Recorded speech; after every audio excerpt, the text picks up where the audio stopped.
Spencer Dinwiddie is set to decline a $12.3 million option and become an unrestricted free agent. Is he the point guard that the Chicago Bulls are looking for?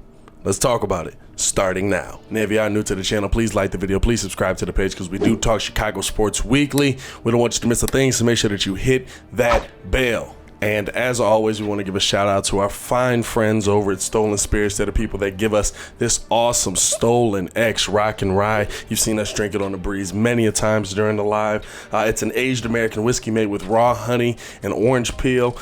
You can find it at your local Benny's if you're here in Chicago, or if you guys are watching us elsewhere. Check the links in the description below to find out where you can find it near you. One of the best drinks on the market right now. Must be 21 years and over to enjoy. Please drink responsibly. Now, Spencer Dinwiddie is set to decline his $12.3 million option. And you hate to be talking about this right now because he was in the Bulls organization already. We had him in the building. Couldn't find something to do with him. But here we are. The Chicago Bulls need a point guard, and Spencer Dinwiddie is a talented one. And so the question on the table today, should the Chicago Bulls go after Spencer Dinwiddie in free agency? Here's the thing to me, right? If you're able to get Dinwiddie into the room and have a conversation with him, if you're looking at it, the names we're talking about for the most part, Lonzo Ball, Dennis Schroeder, they're going to cost you assets to go get them. Now, are they better talents than Spencer Dinwiddie?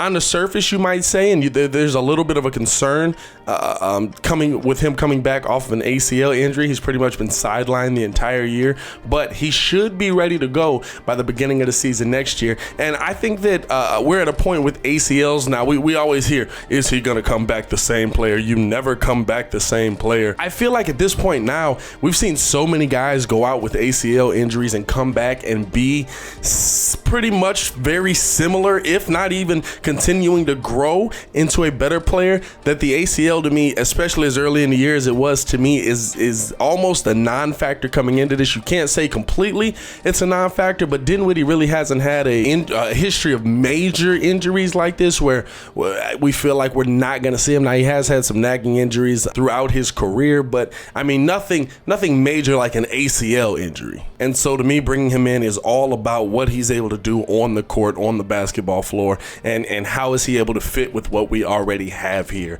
And I think that's kind of where should he come in? That's why this is an interesting question, because Spencer Dinwiddie at 28 years of age, fitting in perfectly with the Chicago Bulls timeline, but how is his trajectory growing as a point guard? And I think that since he's left the Bulls, in his time over in Brooklyn, we've watched him not only continually get better, but be put in a position to where, hey, you might have to be the man on a pretty consistent basis here, all until Kevin Durant and Kyrie and them showed up. But there were moments where D'Lo was out for a while D'Lo was there, and Spencer Dinwiddie had to step up and be the starting point guard in that situation. And so to me, we've got a guy who's tried and tested and who continually has gotten better in his career. I mean, since he got to Brooklyn, started off at 12 points a game, 2017, went to 16 points a game, 20 points a game in 2019. You would hope that trajectory was going to continue.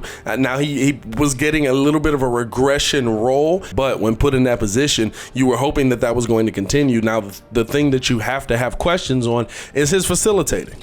How did he develop as a point guard? Is he developing into more of a scoring guard? And I think that's where having Spencer Dinwiddie in the building really shows his improvement, really as a starting point guard, really shows that, hey, this is a nice piece that you can go get. And it's honestly, to me, the reason why he probably declined the $12.3 million. Now, before I continue with the video, I want to know how you guys feel. Let me know in the comments below. I'll be down there talking with you as well. Should the Chicago Bulls go after Spencer Dinwiddie this offseason? Now, here's the thing with me. When you're looking at a Spencer Dinwiddie, he gives you solid defense, but his passing on the other side of the ball, his passing has been one of the focal points of his game to me. I mean, he had a little dip in assists in 2019. He went from 6.5 assists down to 4.6, but all the way back up to 6.8 assists. So he's a guy that's looking to get his teammates open. He's coming in at 6'5". He's got that length on the other end, like I was saying. He's a guy that's good at facilitating the ball, good at setting a team up.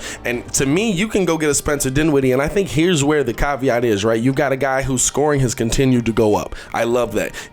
You've got a guy whose assists has continued to go up. Like I said, a little bit of a dip, but the assists go back up. Not only do they go up, but he surpasses what he had before. He's now at 7 assists a game, pretty much 6.8. I'm gonna give you 7 on that. But also, you're able to get him in here at a cheaper price than you would probably have to pay for, say, Alonzo Ball or a Dennis Schroeder, because these guys, you know what I'm. Honestly, you hate to say it, but it's honestly just the fact that he's coming off of that injury. Teams are going to be a little more leery, probably less suitors for him, but I think that the Chicago Bulls absolutely could get in there, get a deal done with him, and you can add a piece in for maybe much less than you would be able to add in for Alonzo Ball, who's probably looking to sign his premium. We don't know what's going on down in New Orleans now, but he's probably going to get paid a pretty penny, even if it does include a sign and trade. Or Dennis Schroeder, you might be able to get at a little bit of a discount, but again, you're getting rid of assets in that situation. If I can just sign a guy straight out, and maybe we still get rid of the assets, maybe we still get rid of Larry Markkinen or Denzel Valentine, whoever it is, but now we're sending it somewhere else for something else we need, because you're able to get a little bit more of a discount from Spencer Dinwiddie. Now, I'm not saying that he's going to come in here and he's taking $50 million for 4 years, but at 28, I think that you'll be able to get him at a little bit of a discounted price, maybe a 4 for 84. You know what I'm saying? Not bad for that kind of production. I mean, if we're getting 20 and 6 out of you, if he can become that player again, 20 and 6 again,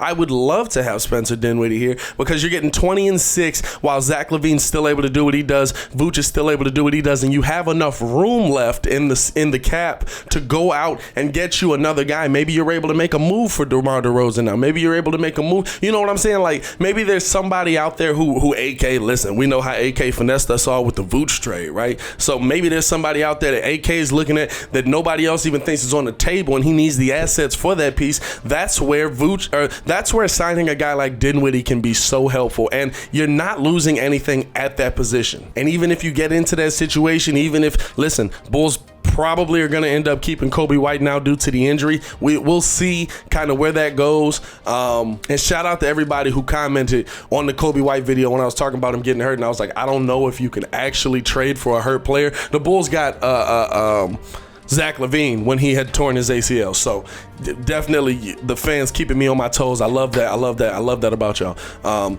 But if we could get a Spencer Dinwiddie in here, there's just more room to do things with Coby White. Coby White can now focus on scoring or focus on being that bench point guard, whatever you need him to be. And so I think that, and listen, it also creates way more competition at that position. And maybe Coby White's not ready to be the starting point guard of the Chicago Bulls. But Spencer Dinwiddie's 28. He's already in that timeline. Maybe that's something where they can play it through and you pass the torch at some point. Or maybe he's playing well enough that you're able to move on from Coby White. Whatever the case is, there's so much flexibility around bringing Spencer Dinwiddie in, and you're not really losing anything at any point of the game. It's not like he's not able to defend. It's not like he's not able to score. It's not like he's not able to pass the ball. Now, the rebound number's a little low, but I don't need 20 rebounds out of my point guard.